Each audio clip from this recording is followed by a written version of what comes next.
The federal government started getting Canadians out of Israel on military planes today. So what next steps can the government take to address this worsening war and humanitarian crisis? Erin O'Toole joins me now to talk about that. He's a former leader of the Conservative Party and its former foreign affairs critic, now president of ADIT North America. Mr. O'Toole, it's good to speak with you again. Good to see you again, David. So as a former party leader, but also a Canadian Air Force veteran, what's your take on the way the government scrambled to get this airlift capacity for Canadians stranded in Israel? Well, I think it's good. The government responded and used military assets, then getting into civilian flights, because I think the shock of these horrific attacks on Israel really took the entire world by surprise. So I think logistically, most nations are trying to support their citizens there. We've got thousands of Canadians on the ground in the region. And so using the military, using that ability, I was glad to see that. The opposition Conservatives were calling for that. There's been glimpses of unity here in response to the attack on Israel by the Prime Minister, by Pierre Poilievre and other parties. I want to see that continue, because this was such a horrific attack. It was really the 9/11 for Israel in terms of the surprise on an intelligence level and the targeting of civilians in such a horrific way. So I'd like to see that all-party approach as Canada responds for our citizens, but in the longer course of showing our resolute support for Israel. There's been some criticism they were too slow to act, but this all unfolded really on Saturday, and already a couple hundred Canadians have been evacuated by Thursday. I mean, what's your sense of how quickly this has been put into operation?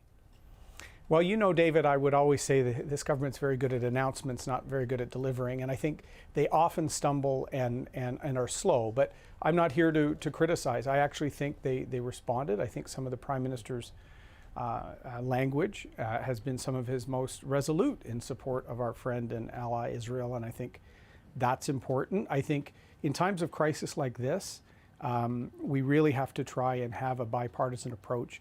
Help our citizens, help our ally, help aid for families, Israeli, Palestinian, impacted by the terror attacks. But certainly we have to, in a long term, not play the games of delegitimizing Israel that unfortunately the Trudeau government has done at the UN. Some of the things that kind of lead to this drift that has set in, and Hamas is trying to resist a global change to the consensus in the Middle East. And I think the attack surprised everyone, and it's got to galvanize support, I think, for our friends in Israel. There's an enormous challenge facing the government of Canada and other governments now with their citizens stuck in Gaza. We're told today by officials in foreign affairs, or global affairs, excuse me, at least 100 Canadians in Gaza with no clear way to get them out. I mean, what is the path forward here for Canada, short of Israel relenting, or Egypt relenting, to allow people out of that area? Well, I think this is critical. You know, the response, the self-defense response by Israel will be done trying to limit collateral damage, civilian harm. That's not the case with Hamas. As a terrorist organization, it targeted civilians. So I think as the response develops, David, I think humanitarian corridors, aid, I think we can work with Israel to deliver that. Certainly there's a hostage scene with some of their citizens taken, so that complicates things incredibly. But I think that can be focused on. We also have to think of the Canadian families who are mourning loved ones. There's at least 3 Canadians that have been murdered in these attacks, David, and so we have to help the people on the ground, but we also need to help give closure and support the families who lost loved ones. Going for holidays or visiting family. That's what reminded me of 9/11, just the shock of it, and then the overt targeting of civilians is what has us all reeling. So I think even our government was a little slow. Other governments were slow because of the pure shock of the events. Yeah, it was horrific what happened on Saturday. There's no other way to describe it.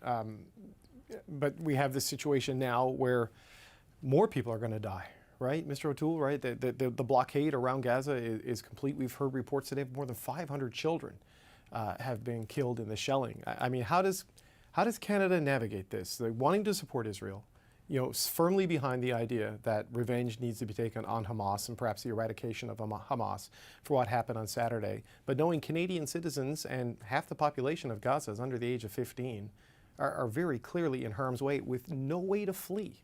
How do they navigate it?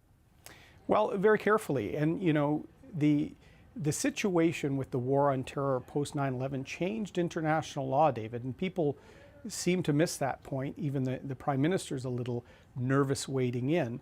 The war on terror rooted out those risks to a country under self-defense grounds. And that is this isn't revenge by Israel. This is making sure that such horrendous attacks cannot be executed again. The difference here, though, is the IDF will actually try and minimize any collateral damage. I know that's no, comfort to families that are impacted, but that's the difference here. We'd all like to see a two-state solution in the future, but there's only one state that would actually care about minimizing casualties on civilians and property damage. The Hamas attack was focused on civilians, on children. And so I think Israel has to secure its borders. What's amazing, David, is 50 years ago to the Yom Kippur War, Egypt was involved. So the environment is changing, and Hamas sees that. There are criminal networks set up alongside their terrorist networks. They're slowly losing support from traditional allies. And this is a desperate terror entity that struck out in a horrific way. And I think there needs to be allied alignment to eradicate this threat and give Palestinians a chance to have a real two-state solution down the road. But right now, we just seem so far away from that. Yeah, I mean, look, the allies coming together behind Israel certainly seems to be the case. But just a final question, I guess, about the prospect of civilian casualties. And we spoke to the IDF earlier today, and they say they are going to try to minimize civilian casualties, but eradicating Hamas is their first priority, and everything else is second at best, in the words of Lieutenant Colonel Conricus on the show. So given what we've already seen in terms of the devastation and the numbers, there hasn't even been the ground invasion yet, which we're all anticipating. What do you think the world should be prepared to see happen in Gaza in the next little while? Well, I think the alignment of the world is going to help here, David. You saw even earlier today the U.S. working with Qatar is holding back funding from Iran as they examine the role of the IRGC, which we called on for years to be designated as a full terror entity, not just the Quds Force. I think this realignment that's happening could actually help, because I think taking out the ability for Hamas and other related terror groups to commit crimes, to commit attacks, is really what the IDF is going to be focused on. But I can't stress it enough. This is the international law domain post 9/11, the war on terror. But look, Canadians have talked about this ourselves with the bombing in World War II of Germany and the risks there. So I think as a democratic ally of Israel, a close friend of Israel, I know they're going to be mitigating those risks as they really get to the root of this horrific evil that we are still seeing resonate on our social media. We have to tell our children not to look at social media because of these attacks. So let's hope we can see some peace in the future, David. Erin O'Toole, it's good to speak with you again. That's Erin O'Toole, the former leader of the Conservative Party and now president of ADIT North America. Thanks for your time today.